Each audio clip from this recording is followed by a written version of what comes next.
many problems in Washington. Anything we can get off the table and pass to the states, I'm for it. The 9th and 10th Amendment of the Constitution authorize that, and I'm fully in favor of it. Woo! Yeah. There's a couple of issues here. First, I am absolutely a believer, as David described, in the Constitution, which we should be devolving power from the federal government to the states and returning it to us as individuals, no question. But as we head down this slippery slope, which I indeed think it is, we've got to be mindful of the fact that we have the ability to move product, whatever it might be, across state borders. That means we need and will have to have enforcement of the law across state borders when certain drugs, if we head down this slippery slope, move from one state to the other. The other issue here is reform of the FDA. The FDA takes far too long to approve drugs and allow that to be commercialized. We can't allow that to continue, because if we believe that this medical cannabis has legitimacy, we need to be able to pursue that through the FDA that ensures quality, but does it in a way that is unconstrained by excessive administration.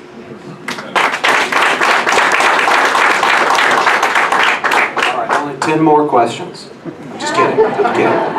I'm getting the high sign that we need to wrap it up. So we're going to do one question speed round. I believe you should be able to answer it in one word, and then we're going to move to the closing statements. And just so y'all are aware of that, we'll be starting with Mr. Wilson on the closing statements. So we will start with Mr. Abrams on the speed round, and that is, most political prognosticators expect a runoff in this race between a Republican and the leading Democrat in the race, Jon Ossoff. Accepting that premise right now for the sake of argument, that there will only be one Republican in the runoff, will you commit today to supporting the Republican in the runoff, even if it's not you? No. Is this a yes or no question? Yes or no question? Yes.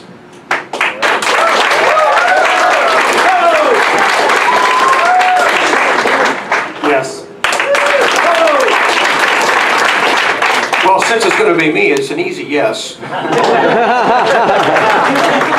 There's one of those in every debate, folks. All right. All right, I think it's been great. We're going to move on to our closing statements. Anything that you didn't get a chance to say before, respond to anything. You got 1 minute, just like on the answers to the questions, and we will begin with Kurt Wilson. Well, I'm sure, like a lot of the other candidates, by the way, good job, gentlemen. Great to be with you. And thanks for the Georgia GOP 6th District having this. My only regret is that we don't have all 11 Republican candidates up here. Because all voices, they all qualify as Republican candidates. It's a big deal. They all spent $5,220. We're the party of ideals, and ideals need to be expressed by every candidate. So, simple closing here. I thought all of us could go for hours in reality, but you know, the simple question, the reason I'm running is, do you believe that the federal government is not involved in your life too much? Do you believe that the federal government, do you believe that you're not taxed enough? Do you believe that Washington D.C. is doing a great job in your life, and that politicians up there are not interested in political ambition, but they're interested simply in service? The answer is no, right? And so it's time to vote for citizen legislatures. That's why I'm running. My name's Kurt Wilson, and I hope I get your support on April 18th. Thank you, and God bless.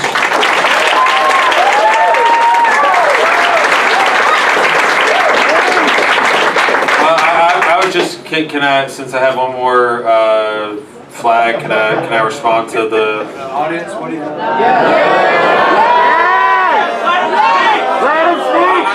it won't take 30 seconds, just 10 seconds. I just want to say, I think a minute to talk, so you can say whatever you want. I think this idea of blanket, are you going to support someone? You don't know what's going to come out, what's going to happen. I don't like these blanket things. I don't like it when they did in the presidential level. I don't like it here. So just leaving that aside. So the reason why I'm running for the Congress in the 6th District of Georgia is that I think that this district has a very proud history of electing leaders to the United States Congress.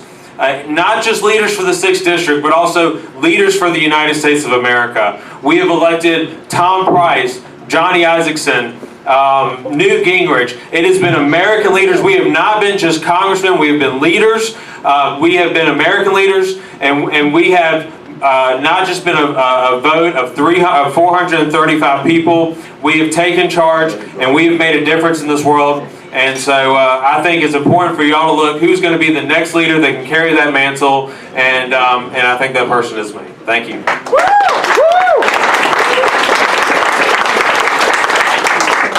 And I echo Kurt's comment first, that it's disappointing to me that all of us were not here to debate, because I think that would have been fair to you and it lead to a fair choice.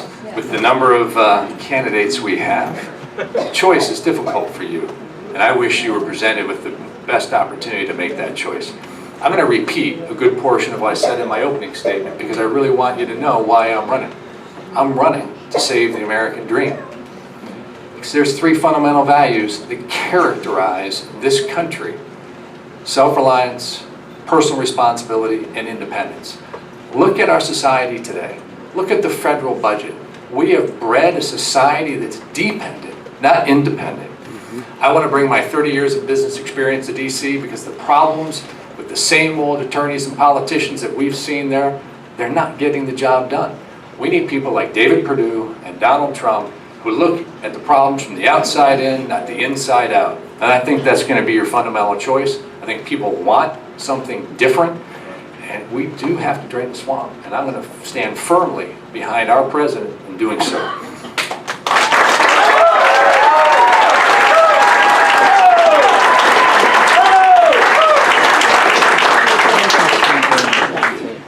Thank you very much. And when you go to the polls on April 18th, I think it's important to really look seriously at who can make a difference and what is the difference. And I would pledge to you two things and ask you one thing, and that's who has the proven experience in this race. So if you remember Judson Hill, remember two things.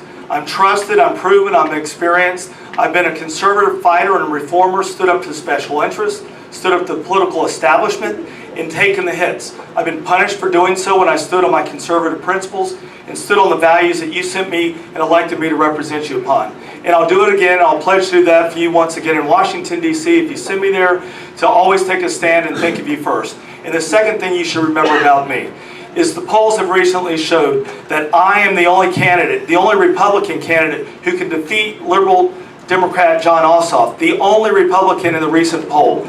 That's important. They're pouring $4 million into this race, $4 million, and they could win it. So when you remember Judson Hill, please elect me on April 18th. It's easy for you to say. On April 18th, remember the trusted, proven, experienced conservative fighter and the person, the individual who's the Republican who can win against the Democrat. Thank you very much, and may God bless each one of you.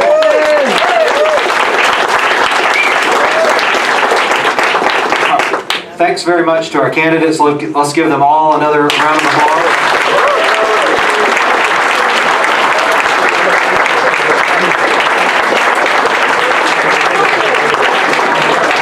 It was a long time to be up there, answered a lot of questions, so let's thank them, and I'm going to turn it back over to Michael Fitzgerald to close us out. Thank you.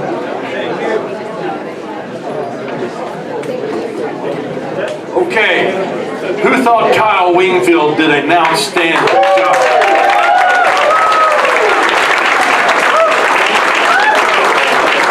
Thank you, Kyle Wingfield.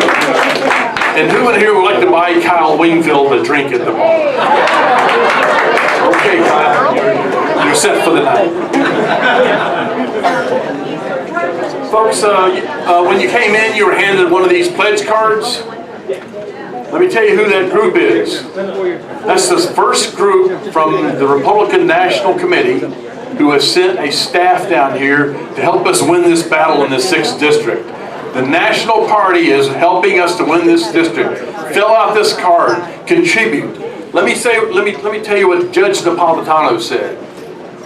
Only a few generations have been granted the role, the honor of defending freedom in its maximum hour of danger. You are that generation. This is your role. Now is that time. Freedom must be defended from every assailant, from every corner of this country, from inside the country and from outside of this country, and especially from the government who wants to take it away from us. Sign this card. do your duty to defend this country against John Ossoff and the Democrats.